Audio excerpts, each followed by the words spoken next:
The California Senate is expected to vote on Thursday on a bill to extend eviction protections for those awaiting rental relief funds. Under Assembly Bill 2179, if passed, tenants who face eviction but have completed the rental relief application process by the March 31st deadline would be protected from eviction through June 30th. This bill would extend current state eviction relief protections, which expire on Friday.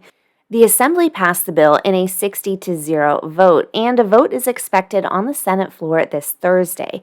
The bill would provide protection for those who have submitted an application but have yet to receive aid. A study by the National Equity Atlas showed that while wait times for rental relief are improving, down from a processing time of 187 days in March 2021, it still takes an average of 52 days for rental assistance applicants to receive funds. According to the study, at the current rate of approvals for the most recent 4 weeks, it would take more than 36 weeks for those still waiting to receive a decision on their application.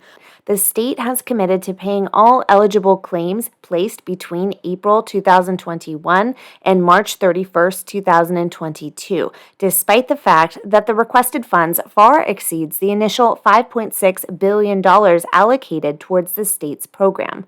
The Senate passed Bill 115 in February of this year, which allows for the reallocation of general funds for cash flow loans in fiscal year 2021 and 2022 for the purposes of local implementation of emergency rental assistance programs. Under the new bill, tenants who are awaiting approval and/or funds from the program would be protected from eviction until June 30th.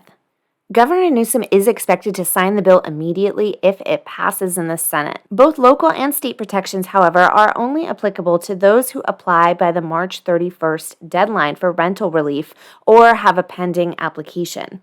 For those who need assistance with their application or for those who have received an eviction notice due to COVID-related non-payment of rent, many cities offer links to local service providers such as the Eviction Defense League. After the Senate's vote on Thursday, I will be sure to give you an updated status.